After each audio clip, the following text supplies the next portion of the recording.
Hey guys what's up. तो क्या हाल चाल है आप सबके। आई होप कि जैसे भी हो बहुत सही हो। वेल दोस्तों, मैं एक सवाल पूछना चाहता हूँ कि क्या कभी आपने ट्रिप करी है अपने दोस्तों के साथ, कुछ ऐसा प्लान बनाया है कि कहीं घूमने जाएंगे, एक्सप्लोर करेंगे और वहां से बहुत सारी मेमोरीज लेकर आएंगे, लेकिन बदले में जो मेमोरीज आपको मिलती हैं वो जिंदगी भर के लिए डरावने सपने जैसी हो जाती है। कुछ ऐसी मेमोरीज जो आप हमेशा भुलाना चाहते हो लेकिन कभी भी आपके दिमाग से वो निकल ही नहीं पाती। कुछ ऐसी मेमोरीज जो आपके पास्ट को तो खराब करती ही है, साथ ही साथ आपके फ्यूचर को भी तबाह करके रख देती है। वेल ऐसा ही कुछ होने वाला है आज की कहानी में, जब चार दोस्त एक जगह घूमने का प्लान बनाते हैं और जब ये घूमने जाते हैं तो इनको जरा सा भी अंदाजा नहीं था कि इनके साथ क्या होने वाला था। वेल आज की जो कहानी है ये शेयर करिए हमारे सब्सक्राइबर ने, उसने अपना नाम रिवील करने से मना करा है, तो यहाँ पे जितने भी हम नाम यूज करने वाले हैं वो फेक है। अगर आपके पास भी अपने कोई ऐसे किस्से हैं जो आप मेरे और मेरे सारी ऑडियंस के साथ शेयर करना चाहते हो तो नीचे दिए गए हुए मेल पर आकर आप अपनी कहानी शेयर कर सकते हैं। And now let's start this video. अक्टूबर का अंतिम हफ्ता था, नवरात्रि के बाद कॉलेज की छुट्टियां थी और बेंगलोर के एक प्राइवेट यूनिवर्सिटी के 4 स्टूडेंट्स रचित, मेहुल, आयुषी और जोया, ये चारों ने एक शॉर्ट ट्रिप का प्लान बनाया। हर कोई जब भी ट्रिप के लिए बोलो तो नॉर्थ इंडिया के वही क्राउडेड स्पॉट्स पर जा रहा था जहाँ पूरी दुनिया जा रही थी। तो इन सब ने इस बार डिसाइड किया कि हम वहाँ नहीं जाएंगे जहाँ भीड़ भाड़ होगी, जहाँ चैन की सांस तक नहीं मिलेगी। हम कुछ ऐसी जगह जाकर एक्सप्लोर करेंगे जहाँ पर कोई भी नहीं होगा। अगर चारों तरफ देखोगे तो हरियाली और सिर्फ पीस होगा, शांति होगी। एक ऐसी लोकेशन जो कि अनटच्ड हो, अनएक्सप्लोर्ड हो, रॉ हो, जहाँ पर कोई भी ना गया हो। आयुषी अब इंटरनेट पे सर्च करने लग जाती है एंड देन फाइनली उसको एक जगह मिलती है। केरला के पठानमथिट्टा डिस्ट्रिक्ट के अंदर छुपा हुआ एक जंगल ट्रायल जिसका नाम था अथिराकुलम। उस जगह के बारे में ज्यादा लोगों को पता नहीं था, लेकिन स्टिल वहां पर कुछ लोग थे जो वहां गए थे और उन्होंने एक पुरानी झील के बारे में जिक्र किया था। ये पूरा ट्रायल एक रिमोट एरिया में था, इसलिए मेहुल ने अपने अंकल जो केरला फॉरेस्ट डिपार्टमेंट में ऑफिसर थे उनसे कांटेक्ट किया। उन्होंने एक लोकल गाइड का इंतजाम कर दिया था। इस लोकल गाइड का नाम था रवि, जो कि पास ही वाले गांव में रहता था। ट्रिप की तैयारी हो चुकी थी, चारों दोस्त काफी ज्यादा एक्साइटेड थे। फ्राइडे सुबह सबने अपने बैकपैक्स उठाए और बेंगलोर से सीधा कोटायम तक की ट्रेन ली। लंबी जर्नी थी पर ग्रीन वैलीज, खुले फील्ड्स और ग्रेजुअली बदलते मौसम को देखकर वो सब बहुत ज्यादा एक्साइटेड थे। अब ये कोटायम रेलवे स्टेशन में उतर जाते हैं जहाँ पर रवि ऑलरेडी जीप के साथ इन सबका इंतजार कर रहा था। रवि से चारों मिलते हैं, थोड़ी बहुत जान पहचान होती है, जिसके बाद ये चारों अपने बैग रखते हैं और रवि की जीप में बैठ जाते हैं और ये सीधा निकल पड़ते हैं जंगल की तरफ। जैसे जैसे जीप जंगल के अंदर जाती गई, रोड्स पतले होने लगे, फिर अनइवन और फिर रेड सॉइल वाले ट्रायल में बदल गए। मोबाइल सिग्नल गायब होने लगे।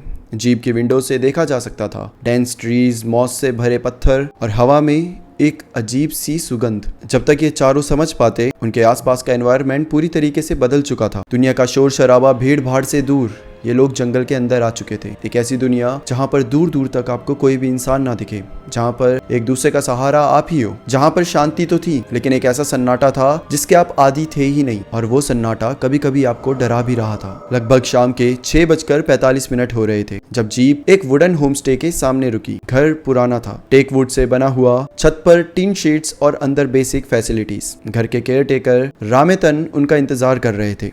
होम स्टे के पीछे एक नैरो जंगल ट्रायल था जहां से पीछे झील तक जाया जा सकता था। तो ये चारों आते हैं, अपना बैग अपने होम स्टे में रखते हैं, थोड़ी देर वहां रुकते हैं, फ्रेशन अप होते हैं और उसके बाद आगे पीछे थोड़ा घूमने लग जाते हैं। घूमते घूमते ये लोग झील तक जाते हैं और झील के पास जाने के बाद ये लोग दंग रह गए थे। वो बस झील को देखे जा रहे थे क्योंकि वो झील काफी ज्यादा अलग थी। पानी एकदम ठहरा हुआ था, बिना किसी लहरों के, बिना किसी मूवमेंट के। ना वहाँ पे ब्रीज थी, ना ही किसी जानवरों की आवाज, ना किसी पेड़ पक्षी की आवाजें। बस एक गहरी बेजान सी शांति थी वहाँ पर। झील के आसपास कोई रेलिंग, बाउंड्री या कोई टूरिस्ट डेवलपमेंट नहीं थी। ऐसा लग रहा था जैसे कि जंगल के हर एक कोने से कोई झील को देख रहा था या फिर झील खुद में ही कुछ चीजें एब्जॉर्ब कर रही थी। मतलब कि ये चारों वहाँ जाते हैं और बस झील को देखते रहते हैं। करीबन 10-20 मिनट तक ये बस झील को देखे जा रहे हैं। उधर कुछ है नहीं देखने लायक, वो नॉर्मल पानी है जो कि ठहरा हुआ है, लेकिन स्टिल उनका बस मन कर रहा था कि वो बस उसे देखते रहें। अब ये चारों वापस से अपने होम स्टे में आ जाते हैं और इन्होंने प्लान बना लिया था कि आज रात हम होम स्टे में रुकेंगे और अगले दिन झील के पास कैंपिंग करेंगे। वेल अब रात हो चुकी है, चारों डिनर कर रहे हैं, साथ में होम स्टे के ओनर और इनके साथ जो गाइड रवि था वो भी था। 6-7 लोग थे, बैठ के डिनर कर रहे हैं और इन्हें महसूस हो रहा है कि ना कुछ तो डिफरेंट है यहाँ पर। मतलब इनको बार बार गूज़बम्स से आ जा रहे थे, थोड़ी सी ठंडी सी लगने लगी थी। ऑल्दो जंगल में है तो ठंडी लगना बहुत लाजिम है, लेकिन ये कुछ अलग सा था। ऐसा लग रहा था कोई झोंका सा आया है जो कि एकदम ठंडी हवा का है और उस झोंके के बाद फिर से टेम्परेचर नॉर्मल हो गया है। जबरदस्ती इन्हें गूज़बम्स आए जा रहे थे। ये लोग एक दूसरे को देख भी रहे थे कि यार देख गूज़बम्स आ रहे हैं। दूसरा बोलता हाँ मेरे भी रोंगटे खड़े हो गए देख। तो इन्हें ना फील हो रहा था कि कुछ तो अजीब है एनवायरनमेंट में। अब ये लोग बैठे बैठे ऐसे ही बताते हैं। रवि पूछता है कि फिर कल का क्या प्लान है, कल कहाँ घूमे? तो ये बोलते हैं कि सुबह हम जहाँ आप बोलोगे वहाँ घूम लेंगे, लेकिन उसके बाद हम वहाँ पर कैंपिंग करेंगे। तो जैसे ये बोलता है रवि के कान खड़े हो जाते हैं और साथ में जो ओनर होता है वो भी बड़े गौर से इन्हें देखने लग जाता है। और रवि काफी शांत सी आवाज में बोलता है कि वहाँ जाना अवॉइड करो, मेरी मानो वहाँ मत जाओ। गाँव का कोई भी इंसान उस साइड नहीं जाता।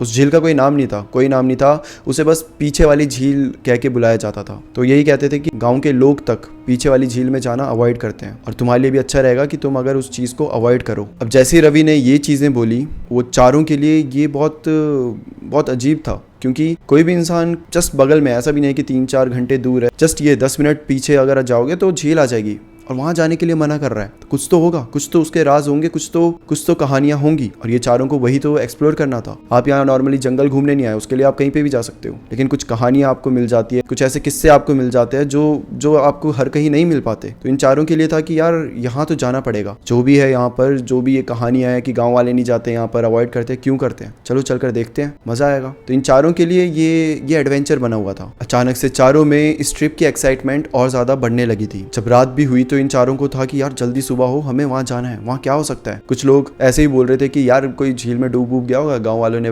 कहानियां बना दी होगी कि यहाँ पे कुछ भूत है, प्रेत है। और दूसरा बोल रहा है कि क्या पता सच में हो। तो तीसरा जो है वो बोल रहा है कि अगर होगा तो हमें भी दिख जाएगा, मजा आएगा। आज से पहले किसी ने भूत देखा है? चारों बोल रहे कि नहीं हमने तो नहीं देखा, तूने देखा? नहीं हमने नहीं देखा। पहली बार देखेंगे, साथ देखेंगे, मजा आएगा, ट्रिप पे रौनक आ जाएगी। तो ऐसे ही एक दूसरे से मजाक कर रहे हैं, डर किसी को नहीं लग रहा, सिर्फ एक्साइटेड है कि हाँ देखेंगे कि क्या होता है। अब अगली सुबह होती है।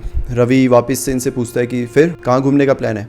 तो ये फिर बोलते हैं कि अभी आप कहीं पे भी घुमा दो, लेकिन शाम को हम उस झील के पास ही जाने वाले हैं। रवि वापिस से सीरियस हो जाता है और बोलता है कि बट मैंने आपको बोला था ना वहां नहीं जाना, आखिर क्या रखा है वहां पर ऐसा? तो ये लोग बताते हैं कि अगर कोई वहां नहीं जाना चाहता, हम ऐसी जगह तो जाना चाहते थे जहाँ कोई ना जाना चाहता हो, जहाँ कुछ हो। रवि समझ रहा था कि इन लोगों को ये सब एक्साइटेड लग रहा है, एडवेंचरस लग रहा है। तो रवि उन्हें एक कहानी बताता है। बोलता है कि सर वैसे हम सबको बताते नहीं है, बट आपको बताएंगे क्योंकि आप मान नहीं रहे हो। दरअसल कई साल पहले कहा जाता है कि एक औरत थी जो उस झील के पास से गायब हो गई थी और कई दिनों तक जब वो नहीं मिली तो ये साबित हो गया कि वो झील के अंदर डूब गई है और उसकी वहीं पर मौत हो गई है। लेकिन कहानी यहाँ तक नहीं थी। उसके मौत के कुछ महीनों बाद कई सारे लोगों ने झील के उस पार उस औरत को देखा है। वो सफ़ेद साड़ी में होती है, दूर होती है, पास कभी भी नहीं आई, पास से कभी किसी ने नहीं देखा, लेकिन दूर खड़े होकर वो अपने हाथ ऐसे फैलाकर सामने वाले को बुला रही होती है। जिसके बाद वहाँ पे लोगों ने जाना कम कर दिया। जिसके बाद कई सारे लोगों ने सुना कि रात के टाइम झील से एक औरत की आवाज़ आती है। कभी कभी जो आसपास घर है, जैसे कि होम स्टे है, इधर तो उसकी शेडो भी दिखती है।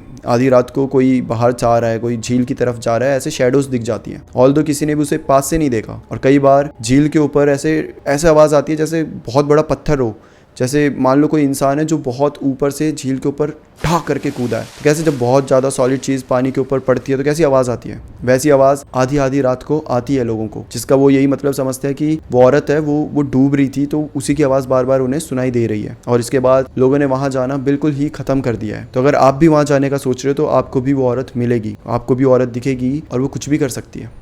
वो कितनी डेंजरस है किसी को नहीं पता। तो इसीलिए हम चाहते हैं कि आप वहाँ मत जाओ। उन चारों दोस्तों के लिए ये काफ़ी स्केरी स्टोरी जैसा था, लेकिन उनकी एक्साइटमेंट तो पूरी 7वें आसमान पर थी। वो बस वहाँ जाना चाहते थे, खासकर तब जब उन्हें पता चला कि एक भूत है, प्रेत है, यहाँ रहता है और वो दूर से दिखता है। तो इनका था कि पास तो आएगा नहीं, दूर ही होगा, क्या ही बिगड़ जाएगा हमारा, एक बार चल के देखते हैं ना, मजा आएगा। वेल, इन्हें नहीं पता था कि इनके साथ आगे चलकर क्या होने वाला था। सुबह हर जगह घूमने के बाद फाइनली ये लोग झील के बिल्कुल किनारे में अपना टेंट लगा देते हैं। रवि ने उन्हें मना तो किया था, लेकिन उन्होंने उसे सिर्फ एक वार्निंग समझ के इग्नोर कर दिया। एडवेंचर के नाम पर एक्साइटमेंट पूरी तरीके से बढ़ चुका था, टेंट लग चुका था और शाम होते होते उन्होंने एक छोटी सी कैंप फायर भी सेट कर ली थी। जंगल का माहौल पूरा शांत था, लेकिन अननेचुरली शांत। न किसी इंसेक्ट्स की आवाज थी, न पेड़ पौधे पत्तों की, और ना ही झील के पानी में कोई लहर की। जब धूप पूरी तरीके से ढल चुकी थी। तो झील बिल्कुल मिरर जैसा स्टैटिक लग रहा था, जैसे कि उसके ऊपर कोई जादू कर दिया हो, जैसे कि मानो वहाँ कोई हवा हो ही नहीं। पानी एकदम ठहर चुका था। फायरवुड की आग हल्की हल्की जल रही थी। दोस्तों ने थोड़ा म्यूजिक चालू किया, स्नैक्स निकाले और हंसते हुए मोमेंट्स एंजॉय करने लगे। लेकिन रात के करीबन 8:50 पर जोया की नजर झील के उस पार पड़ती है और जोया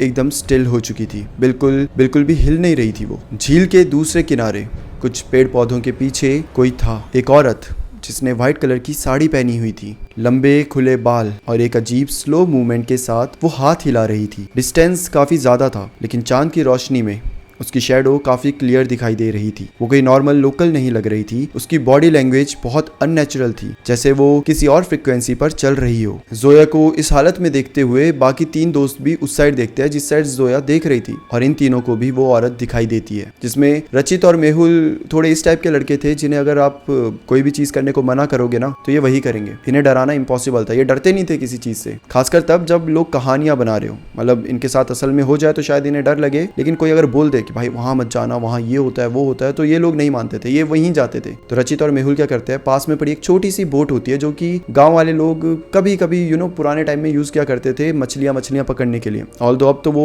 कोई भी यूज नहीं करता क्योंकि झील के साइड कोई आता ही नहीं था, लेकिन वो बोट अभी भी पड़ी हुई थी। तो ये दोनों क्या करते हैं, बोट पर बैठ के उस साइड जाने लग जाते हैं। आयुषी और जोया इन दोनों को रोकने की कोशिश करते हैं कि तुम पागल हो गए, तुम उधर क्यों जा रहे हो, तुम यहीं रहो ना। लेकिन ये दोनों को तो एडवेंचर चाहिए था। इन दोनों को तो डिकोड करना था कि आखिर चल क्या रहा है। तो ये दोनों बोलते हैं कि अरे कुछ नहीं होगा, हम बस वहां पे जाकर चेक करके आ रहे हैं कि ये औरत है कौन, हमें तो लग रहा है कोई लोकल ही है जो हमें डरा रहा है। अब नाव धीरे धीरे स्टैटिक लेक के बीच से गुजरती हुई दूसरी तरफ बढ़ने लगी। पानी इतना शांत था कि पैडल की हल्की सी मूवमेंट सर्कल क्रिएट कर रही थी, और उस झील के बीच में टेम्परेचर और हवा का फील और ज्यादा हैवी होने लगा। जोया ने फ्लैश लाइट से सिग्नल दिया, लेकिन बोट में से कोई भी रिस्पॉन्स नहीं आया। 10 मिनट बीत गए और फिर 20 मिनट। झील अब भी वैसी की वैसी थी, बिल्कुल डेड साइलेंट। ना बोट के पैडल का स्प्लैश सुनाई दे रहा था, ना किसी की आवाज। झील अभी भी शांत थी, एक ऐसी शांति जो अब सुकून नहीं बल्कि सफोकेशन बनती जा रही थी। लेकिन कुछ समय बाद उन्हें आवाज सुनाई देने लगी, बोट के आने की। इन दोनों ने फ्लैशलाइट ऑन करी। ऑल्दो ज्यादा कुछ तो दिखता नहीं है, लेकिन इंसान क्या करे, उस समय पर इतना अंधेरा था कि फ्लैशलाइट ही ऑन कर सकते थे। तो ये देखते हैं कि दूर से एक बोट आ रही है और काफी तेजी में आ रही है। और जब वो बोट पास आती है तो वो दोनों लड़के बोट चलाते हुए आ रहे थे, लेकिन उनके चेहरे पर वो एक्साइटमेंट नहीं थी जब वो जाते वक्त दिख रही थी। तो वो बहुत ज्यादा डरे हुए थे, बहुत ज्यादा हिल चुके थे। ऐसा लग रहा था कि इनकी बहुत बुरी हालत हो चुकी है। और अगर सबसे ज्यादा बुरी हालत किसी की थी तो वो थी मेहुल की। मेहुल बोट से जैसे ही उतरता है वो सीधा होटल की तरफ भाग पड़ता है, और उसे ऐसा भागते देख दोनों लड़कियां रचित से पूछती है। रचित के होठ कांप रहे थे। उसने कांपती हुई आवाज में बोला कि जब वो वहां पर पहुंचे तो पहले कुछ सेकंड सब कुछ नॉर्मल था, लेकिन तभी अचानक से मेहुल जंगल के अंदर चलता चला गया। मैंने उसे रोकने की कोशिश करी, लेकिन ऐसा लग रहा था जैसे मेहुल हिप्नोटाइज हो चुका था। अंधेरा इतना था कि एक समय बाद मुझे मेहुल दिख भी नहीं रहा था। मैं वहां पर उसका वेट करता रहा, एंड देन फाइनली कुछ समय बाद मुझे मेहुल दिखता है, लेकिन वो बहुत अजीब तरीके से मूवमेंट कर रहा था। वो बिल्कुल मेहुल जैसा नहीं लग रहा था, वो बहुत अजीब था। और फिर मैं देखता हूँ कि उसके पीछे एक औरत खड़ी हुई थी। मैंने 2-3 बार मेहुल को चिल्ला कर आवाज देने की कोशिश भी करी, लेकिन वो मेरी बात सुन ही नहीं रहा था। फिर एकदम से वो भागते हुए आता है और सीधा बोट के ऊपर बैठ जाता है, जिसके बाद मैं भी जल्दी से बोट के ऊपर बैठा और उसके बाद हम भागते हुए सीधा यहाँ पर आ गए। अब दोनों लड़कियां भी ये पूरी कहानी सुनकर डर चुकी थी, और मेहुल को जब इस तरीके से देखो, मतलब मेहुल इनमें से सबसे ब्रेव था, तो जब उसकी ये हालत हुई है तो ऑब्वियसली इन दोनों की तो बहुत ही बुरी हालत होगी उसे देखकर। तो तीनों डिसाइड करते हैं कि चलो भाई घर चलो, यहाँ नहीं रहना। और खासकर मेहुल जब जा चुका है तो अब तो चलना ही है। तीनों भागते भागते होटल के अंदर जाते हैं। वहां पर रवि इनका इंतजार कर रहा था। वो देखता है कि पहले मेहुल भागते हुए अपने रूम में गया, उससे बात करने की कोशिश करता है, बट मेहुल कुछ भी नहीं बोलता। और उसके बाद ये तीनों भी आते हैं और ये कुछ नहीं बोलते। रवि भी समझ जाता है कि इनके साथ कुछ तो हुआ है, कुछ तो इन्होंने देखा है। ऑल्दो इन्हें वार्निंग दी थी, लेकिन इन्होंने वो मानी नहीं, और अब इनके साथ कुछ तो हो गया है। रवि बोलता है कि अभी मैं कुछ नहीं बोलूंगा, लेकिन अगली सुबह वो डिसाइड कर देता है कि इन चारों को वो वापस घर की तरफ भेज देगा। अब और उन्हें यहाँ नहीं रखेगा, क्योंकि इन चारों को रवि ने पहले ही समझाया था, लेकिन चारों ने उसकी बात को नहीं माना। वह अगली सुबह होती है, रवि इन चारों को बोलता है अपने बैकपैक तैयार करो और चलो यहाँ से। जिसके बाद ये इन चारों को ले जाता है, और ये चारों भी इतने डरे हुए थे कि उसके बाद ये खुद भी नहीं बोलते कि हमें यहाँ रुकना है। खासकर मेहुल पूरी रात कांप रहा था। उससे तीनों पूछ भी रहे थे कि भाई तू ठीक तो है ना, तूने ऐसा क्या देख लिया। कुछ भी मेहुल बता ही नहीं रहा था, और उसकी तबीयत भी काफी ज्यादा खराब होने लगी थी। ये चारों रवि की जीप में बैठते हैं, जिसके बाद रवि इन्हें अपने घर ले जाता है, शायद इनसे कुछ कन्फेस करवाने के लिए या फिर कुछ ऐसा बताने के लिए जो रवि ने अभी तक इन्हें बताया नहीं था। रवि जब इन चारों को अपने घर ले जाता है तो फिर इन चारों की मुलाकात होती है रवि की माँ से, जिसका नाम था राधा माँ, एक ओल्ड मलयाली वुमन। राधा माँ उन सबको एक पुराने वुडन बेंच पर बिठाकर अंदर चली जाती है और कुछ देर बाद एक पुरानी ब्लैक एंड व्हाइट फोटो लेकर आती है। फोटो में एक लड़की थी, सिंपल कॉटन साड़ी में। उसकी मुस्कुराहट देखकर लग रहा था कि वो जबरदस्ती मुस्कुरा रही है और उस लड़की का नाम था लीला। राधा माँ बताती है कि 30 साल पहले लीला इस एरिया में एक प्राइमरी टीचर थी। हर शाम वो झील के उस पार जाकर बैठा करती थी। लोगों का कहना था कि वो किसी का इंतजार करती है। एक दिन अचानक से वो गायब हो जाती है। कुछ लोग कहते थे कि वो झील में डूब गई थी और उसके बाद से लोगों ने उसकी परछाइयां देखना शुरू करी थी, वही व्हाइट कलर की साड़ी में हाथ हिलाते हुए। और उसके बाद कई ऐसे किस्से आए जब लोग झील के पार जाते तो थे लेकिन वापस नहीं आते थे। कई लोग वहां से जो वापस आए उन्होंने ये बताया कि हमें वहाँ लीला दिखी थी। हमने उसकी आंखों में आंखें डालकर देखा तो हम पूरी तरीके से हिप्नोटाइज हो चुके थे। हमें तो समझ भी नहीं आया कि हमारे साथ क्या हुआ, हम कब कहाँ पहुंच गए, हमें पता ही नहीं चला। पर भगवान की रहमत से हमारी आंखें खुल गई और हम वहां से भागकर वापस आ गए। रवि इन तीनों से पूछता है कि मेहुल वैसे बिहेव कर रहा था ना, वही हिप्नोटिज्म जैसा, और अभी भी ऐसा लग रहा है जैसे कि उसके अंदर कोई है, जैसे मेहुल ही नहीं है। और तीनों एक दूसरे को देखकर अपना सर हिला रहे कि हाँ, मेहुल बिल्कुल ऐसा बिहेव कर रहा है जैसे कि उसके अंदर कोई और है। तभी राधा माँ बताती है कि मेहुल के अंदर लीला की आत्मा आ चुकी है। वो पूरी तरीके से पोजेस्ड नहीं है, मतलब कि लीला मेहुल के अंदर आ तो चुकी है बट उसको पूरी तरीके से कंट्रोल नहीं कर पा रही। शायद मेहुल की विल पावर थोड़ी स्ट्रांग है। जैसे कि मैंने बताया था कि मेहुल इन सब में सबसे कम डरता था, तो उसके ऊपर कंट्रोल पाना इतना आसान नहीं था। लेकिन अगर समय पर सही चीजें नहीं करी गई तो लीला जल्दी मेहुल के ऊपर कंट्रोल पा लेगी और मेहुल का भी वैसा ही हर्ष होगा जैसे कि बाकी लोगों का हुआ था, यानी कि मौत। रचित घबराते हुए पूछता है कि हमें क्या करना पड़ेगा। राधा माँ इन तीनों को बताती है कि मेहुल को छोटानीकारा देवी मंदिर ले जाओ, वहाँ देवी के सामने सच बताना होगा। वहाँ के पुजारी जानते हैं कि इस टाइप के केसेस को कैसे हैंडल करना है। अगर देवी माँ ने चाहा तो लड़का बचा लिया जाएगा। तीनों दोस्त तुरंत हाँ कर देते हैं। मेहुल अब ऑलमोस्ट ब्लैंक एक्सप्रेशन में बैठा हुआ था। कभी उसकी आंखें बहुत स्लो ब्लिंक करती तो कभी वो हवा में ही देखने लग जाता। अगली सुबह होती है। रवि इन सारे दोस्तों को लेकर मंदिर की तरफ निकल पड़ता है। वहाँ पर देवी माँ के दर्शन लेने के बाद उन्होंने पुजारी जी से सब कुछ बताया। जो पुजारी जी होते हैं वो मेहुल के लिए एक स्पेसिफिक रिचुअल तय करते हैं जिसको गुरुथी पूजा कहा जाता है। रात को मंदिर के अंदर ये पूजा शुरू होती है। मेहुल को देवी माँ के सामने बिठाया जाता है। जैसे ही मंत्र चालू होते हैं मेहुल का चेहरा बदलने लगता है। उसकी आंखें लाल हो जाती है, हाथ ठंडे हो जाते हैं और उसके मुंह से आवाजें आने लगती है। मेहुल कहने लगता है कि मुझे मेरा इंतजार पूरा करने दो, मुझे जाने दो, मुझे वहां बैठना है, मुझे वहां रहना है, वो मेरा घर है, ये नहीं। पुजारी जी मंत्र तेज कर देते हैं। दो पंडित और होते हैं जो कि मेहुल के हाथों को पकड़े हुए बैठे होते हैं। वहां पर एक और पंडित जी आते हैं जो कि मेहुल के सर पर तुलसी और कुमकुम का टीका लगाते हैं। अचानक मेहुल जोर से चीखने लग जाता है और काफी देर चीखने के बाद वो बेजान होकर गिर जाता है। कुछ सेकंड तक मेहुल एकदम बेहोश पड़ा हुआ था एंड देन उसके बाद मेहुल को धीरे धीरे होश आने लगता है। इस बार उसके चेहरे पर शांति थी, कोई बेचैनी नहीं, कोई भी अजीब तरीके का बिहेवियर नहीं। पुजारी जी कहते हैं कि अब वो जा चुकी है, देवी माँ ने उसको मुक्ति दे दी है। मेहुल नॉर्मल तो हो गया था लेकिन उसे काफी तेज बुखार आया हुआ था। पूरी रात उसको कैसे तो करके गोलियां खिलाते हैं, उसकी काफी केयर करते हैं। देन अगली ही सुबह ये चारों वापस से बेंगलोर वापस आ जाते हैं। बेंगलोर आने के बाद मानो इनके अंदर कुछ बदल चुका था। जो इनके अंदर एक्साइटमेंट का कीड़ा था, जो वो एडवेंचरस कीड़ा था कि हमें ऐसी जगह जाना है जहाँ कोई लोग जाते ना हो, अब वो पूरी तरीके से मर चुका था। इन लोगों का बताना है कि अगर अकेले भी रहते हैं ना तो इन्हें डर लगता है। एक नई दुनिया थी जो इनके सामने खुल चुकी थी, भूत प्रेत की दुनिया। अब इन्हें ऐसा लगता है कि यहाँ पे भी भूत हो सकता है, वहाँ पे भी हो सकता है। कहीं से आवाज आती है तो सबसे पहले इनका दिल तेजी से दौड़ने लग जाता है, चाहे वो आवाज किसी नॉर्मल इंसान की ही क्यों ना हो। इन लोगों को डर लगता है, इतना डर कि बताना मुश्किल है। ये चारों अब लाइट ऑफ करके रात को सो नहीं पाते, अकेले सो नहीं पाते। आयुषी जोया के साथ और मेहुल रचित के साथ हमेशा ये तभी सोते हैं, और गलती से कभी एक इंसान ना हो तो पूरी रात लाइट ऑन रखेंगे और सोएंगे ही नहीं। इतना कुछ इनकी जिंदगी में बदल चुका है और ना सोने की वजह से इनका पूरा शेड्यूल बर्बाद हो चुका है, पढ़ाई अच्छे से नहीं हो रही, डार्क सर्कल्स आ चुके हैं, काफी कुछ खराब हो गया है सिर्फ एक एक्सपीरियंस की वजह से, जिसकी वजह से पास्ट तो खराब हुआ ही हुआ बट फ्यूचर उसमें भी अभी टाइम लगेगा, इन्हें ओवरकम करने में टाइम लगेगा। इनके साथ जो भी हुआ है ये अभी अभी हुआ है, बहुत पुरानी कहानी नहीं है ये, तो अभी इन्हें समय लगेगा ओवरकम करने में। बट यही था जो था दोस्तों, यही थी इन सब की स्टोरी। तो अगर आप भी कभी ऐसी ट्रिप पर जाते हो या कभी ऐसी जगह जाते हो जहाँ लोग आपको जाने से मना करें, जहाँ के लोकल लोग आपको जाने से मना करें, प्लीज़ उन चीज़ों को कभी भी इग्नोर मत करना। अगर लोकल लोग मना कर रहे हैं तो इसका मतलब है वहाँ कुछ तो है, कुछ तो ऐसा है जो आप एक्सपीरियंस करना बिल्कुल भी नहीं चाहोगे, और गलती से आपने एक्सपीरियंस कर लिया तो आपके साथ भी वही हर्ष होगा जो इन सबके साथ हुआ था। That's it for today. फिर मिलते हैं किसी और टॉपिक के साथ, तब तक के लिए bye bye and take care.